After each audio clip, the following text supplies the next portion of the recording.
So yes, I'm Helen Balmforth, and I'm going to be talking to you about HSE's use of sandboxes. So this is us exploring collaboratively how we can work with stakeholders to try and understand how we might be able to sort of take advantage of AI and new technology.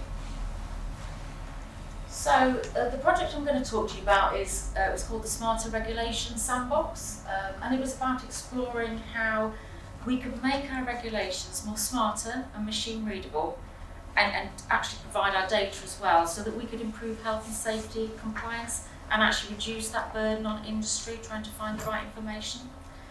So at the moment this isn't business as usual for HSE, so we were funded by a different government department, and we actually worked across government, and we were working with the departments that were looking at science and innovation, and also the departments looking at trade, business and the economy. So it ran for 14 months, and we've just completed it at the end of March. And it was a collaboration between us and a delivery partner called the Safety Tech Accelerator, and also a big collaboration with industry, so with the construction sector, with the insurance sector, with infrastructure builders, and then importantly with the tech sector as well. So and we actually work with some other regulators as well. But you may have heard the term sandbox. It's used quite broadly and it can mean different things. But for us, we said our sandbox wasn't about suspending regulation or creating new rules. It was about exploring collaboratively how we could start to understand the opportunities for AI and new technologies to help improve health and safety, and also explore some of those barriers to adoption as well. So I put up there some of the aims and objectives. So the aims, we were very much looking at how we could try and demonstrate how emerging technologies could impact an organisation's engagement with regulation and help them sort of accelerate their understanding of compliance. And then we were also looking at sort of improving that efficiency and reducing the burden on industry. But also importantly, with our eye on sort of the wider government agenda, we were looking at supporting innovative tech companies, SME tech companies, to bring their products to market, so helping stimulate the economy and helping innovation grow. And we had a range of objectives as well, and I won't go through them all, but the first one is probably the most important for HSE, because it was about us understanding what data and information we needed to put into the sandbox, the quality of it, the format, whether we might need to do any engineering of it to actually sort of make it usable in the sandbox. So, just talking about the sort of process that we went through, really important part at the start is sourcing the participants and then defining the challenges that we put into the sandbox. So we did a lot of activity around this up front, and we launched a specific comms campaign to get industry and tech companies interested in working with us. We sort of had discussions, we were looking at sort of really going into exploring risks with industry. We were then matching those industry identified risks to priority topic areas for HSE. And then importantly, we were looking at whether there was a tech solution out there that might be able to address this. And we needed to bring that all together. And how it worked is that we had technology companies pitching to us the challenges that they wanted to put into the sandbox and how their solution might be able to address them. And then we scored them against a criteria that we developed, and we then matched them with industry sponsors. And we actually had sort of over, I think it was over 50 odd different options that we had at the start, and we narrowed it down to 5 in the end. So I just thought I'd give you a bit of background to some of the industry feedback that we got, because it was quite interesting. So there might be things on there that you sort of recognise, that how to comply with multiple regulations, that came up. Quite often for industry, it's a complex picture out there. You don't quite know where to find the advice you need. So these are the sort of things that industry was coming up with. But I think the important point for us was it was a way of us engaging in a new way, a new proactive way with stakeholders to have those conversations, to understand what their priorities were, where their issues were, so that we could start to explore collaboratively how we might be able to use tech and AI to help address some of these. So we took 5 challenges into the sandbox, and we ran the sandbox for 3 months. And I'm now going to go through some of these with you. So quite a lot of information there on the screen, but I thought it was worth making sure that I sort of showed you each of the companies that we've had. So we've got the company, we've got the friends, and then we've got the partners that they worked with, and that was really important, that tripartite group. So first of all, we had Comet, and they were a data-driven software and services company, and they provide business solutions to improve performance. But the project that they were looking at was how they could engineer HSE data into existing machine learning models that they're using for severity and root cause analysis, and how they might be able to improve that. We then had Evercam. Evercam, they're a construction project management software company, and they use AI-driven site cameras, so CCTV on site, to enhance project performance and help with safety compliance. And the project that they designed would be looking at whether they could enhance their construction site safety with their Evercam Copilot by integrating additional data to the CCTV data that they're capturing. We then also had Navitec. Navitec, a bit obscured. Basically, they're a data science company, and they use LLMs to integrate AI and automation to help access health and safety information. They put it into things like Teams and WhatsApp, and it's all around sort of trying to enhance workplace safety. So the challenge that they were looking at was how they could help structure and index HSE's information for third-party utilisation, and how they could use AI to dynamically generate risk assessment method statements, or RAMS statements. The fourth one was Vita. So they were using AI-powered biometric monitoring to detect worker fatigue in real time. So they were like devices, watch-type devices. And the aim of this is to improve workforce readiness and support those safety-critical industries.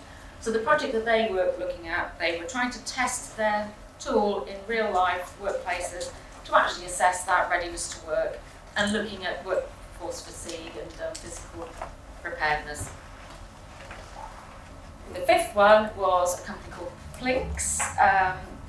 They're a sort of, they were using connected sensors and AI-powered solutions to basically enhance safety and efficiency. And they created this smart broker SiteOS system, and it integrates real-time project data with regulatory compliance, and it's trying to improve risk management and that auto compliance monitoring. So the project that they were doing, working very closely with Kia, was they were looking at whether they could enhance the SiteOS tool to sort of really help with specific construction activities. We were focusing on excavation at this point with the Kia. So you can see we've got a broad range of technologies. We've got 5 very, very different challenges. We've got all sorts of different partners, and they were all set off for 3 months into the sandbox. So then the results and the next steps. So again, this is a very busy slide. I don't expect you to read it all, but I just wanted to try and capture some of the sort of highlights for us.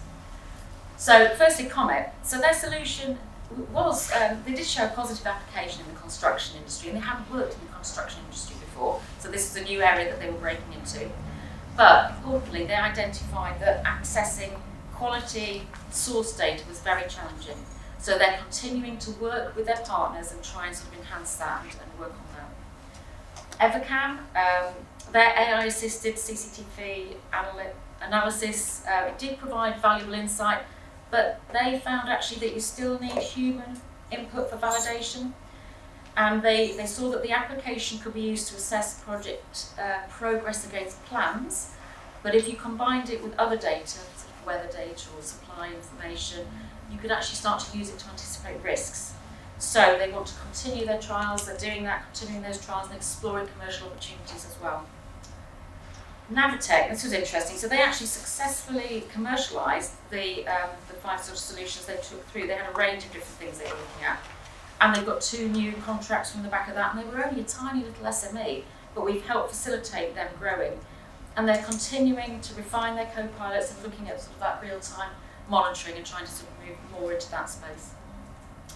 So Vita, just quickly, they trialled their app with Ferrovial at Heathrow, so large sort of construction going on at Heathrow, and they were able to validate its application in the workplace. But also they got really valuable feedback from those users to help enhance their product. and they're now sort of working on chronic fatigue rather than acute fatigue, so trying to sort of bring that in as well. And then finally, Plinks, they did make enhancements to SiteOS, and they did enhance its automation capabilities, but the work that they did, it really highlighted how essential common data standards are for this type of work. So Plinks are continuing to work with Kia. They're exploring more applications within different construction activities, so not just excavations. And they're actually still working with us on really trying to refine how we can make our regulations more machine readable, and actually working on compliance taxonomies as well. So all sorts of specific outputs from those particular sandboxes, but we also had some more general things as well. So general learning. So the sandbox, it was really interesting, and it revealed how emerging technologies can positively impact on organisations' engagement with regulation and guidance.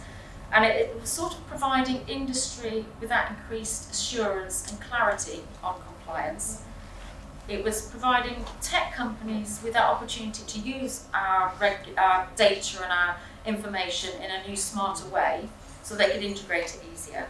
And for us, it provided that pro-innovation environment so that we could start to understand smart interventions and we could do it collaboratively. So, in general, we're looking at HSE, at sandboxes, as providing a new collaborative environment for HSE to understand emerging risks and mitigations together with our stakeholders. So we're exploring using them for other priority areas, and this includes fatigue, dust exposure, and other health priorities, those really knotty issues that you need to think about collaboratively to try and help tackle in a new way. And actually for us, we see sandboxes as an early intervention. So instead of being right down at the far end of the scale of sending an inspector to a site, if you can work in this way up front with people trying to understand issues and develop solutions to mitigate those risks, you're having that early intervention. So I'm just going to finish by just having a bit more of a context about sort of why HSE wanted to do this and just set the scene, a bit more background to this. Sorry, just from my notes. So basically, this is because we very much want to be an intelligent, enabling regulator. We want to be able to respond to the changing world of work, and it's part of our new strategy, protecting people and places.